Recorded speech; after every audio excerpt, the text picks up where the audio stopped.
we understand this concept of mind, then we can go into mindfulness and mindlessness and so on. That is why I'm setting the base, and how Swami created this see in my light. So we'll come to that in a bit.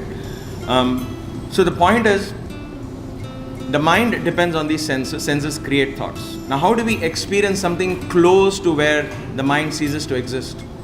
How can I experience a state when the mind is not there? Then nature has provided that as well. God has given you an experience very close to that. He calls it deep sleep. In deep sleep, what happens? So consciousness has 3 states, basically 4 states, but we'll come to that. Here you are awake, you're receiving information, you're listening to something, you're smelling something, you're constantly interacting. So this is one dimension, we call it one dimension of reality.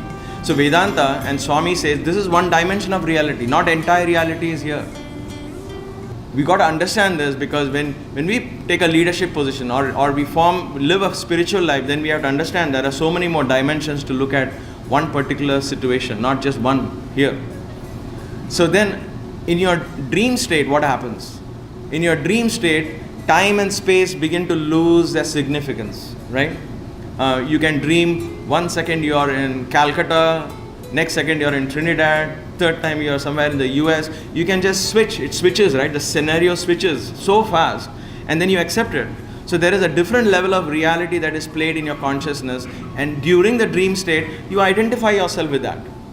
You don't think, oh, I'm dreaming, this is not real. In the dream, it's absolutely real. You're there, you're being chased by a tiger or scared by a lizard, I don't know what it is, or you're smelling a rose, or having a tea with the Queen Elizabeth. But whatever it is that you're having, or having an interview with Swami, it is a level of reality there that's happening there in that dimension.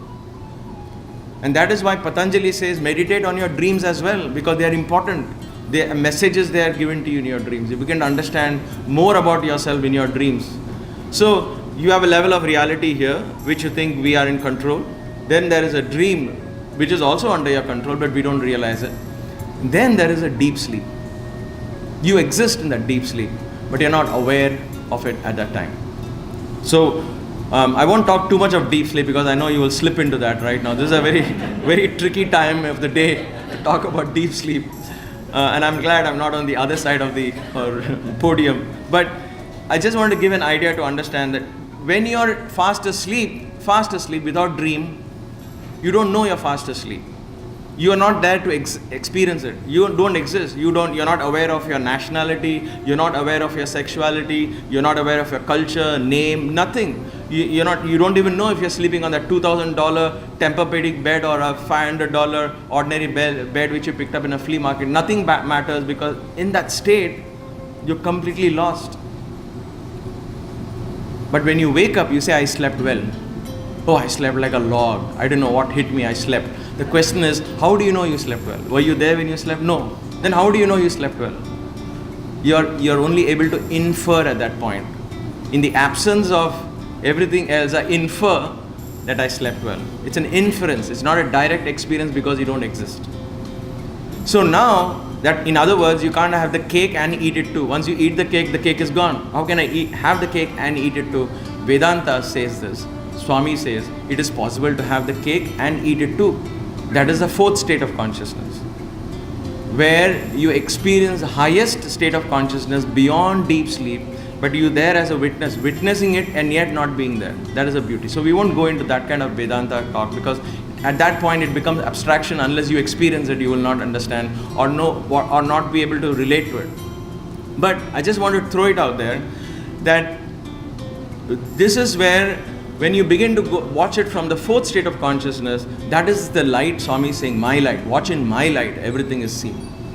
How do we reach there? That is more important to us, right? Whether it is there, not there, sounds great and fancy, but we are more interested, okay, tell me how do you get to Disneyland? Let me know. You got the tickets? Tell me where it is. Where can I find cheap tickets to Disneyland? That's what we are interested in.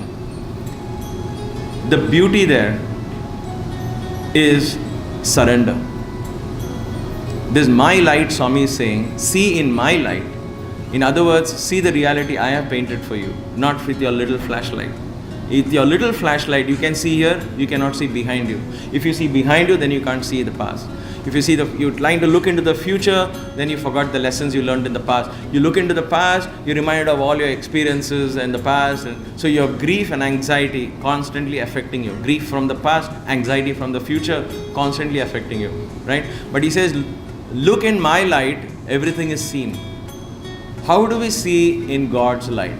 How do we see our lives in God's light? And what is the effect of seeing in God's light?